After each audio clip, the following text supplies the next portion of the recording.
हम सभी जानते हैं कि सृष्टि पंचभौतिक है, यानी पंचभूत जो है सृष्टि में उन्हीं का रोल है ज़्यादा, उसी से ही सृष्टि चल रहा है। पृथ्वी, जल, अग्नि, वायु, आकाश तत्व। परंतु क्या हम यह जानते हैं कि यह जो पंचभूत है इसमें 2.5 सूक्ष्म भूत है और 2.5 स्थूल भूत है। जो पृथ्वी तत्व, जल तत्व और अग्नि तत्व का आधी भाग है ये स्थूल है, और बाकी जो आधे रह गया, अग्नि का आधे, वायु का पूरा तत्व और आकाश तत्व, ये जो है सूक्ष्म तत्व है। तो ये सूक्ष्म और स्थूल में ऐसा परिवर्तन होता है, बहुत चमत्कार होता है, वो उसको समझना बहुत मुश्किल है। अद्भुत परिवर्तन होता है सूक्ष्म और स्थूल तत्वों में। जैसे मान लीजिए कोई वस्तु जो है नष्ट हो जाता है या शरीर नष्ट हो गया, तो शरीर को अगर आग से हम आग को सौंप दिए तो क्या होता है, उसमें कुछ स्थूल बच जाता है और उस सूक्ष्म रूप में वायु रूप में चला जाता है, गैस बन जाता है, भाप बन जाता है, तो वह जो है फिर स्थूल रूप धारण कर लेता है।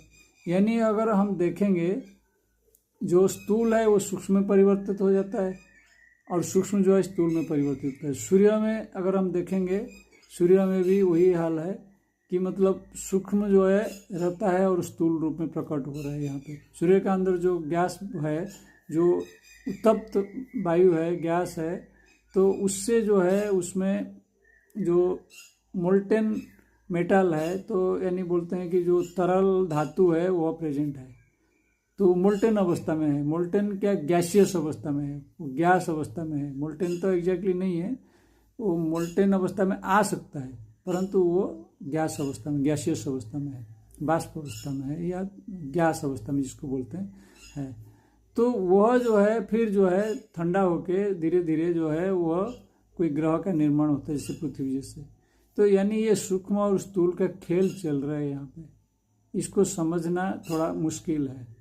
इसलिए जो है पहले ज़माने से मुनि ऋषि से लेके ब्राह्मण तक जो है अग्नि तत्व का आवाहन करते थे, क्योंकि अग्नि तत्व एक ऐसा तत्व है जिसमें स्थूल भाग है और सूक्ष्म भाग। हम देख पाते हैं अग्नि का रूप को, हम देख पाते हैं कुछ हद तक, और कुछ सूक्ष्म तत्व होता है उसमें नहीं देख पाते हैं।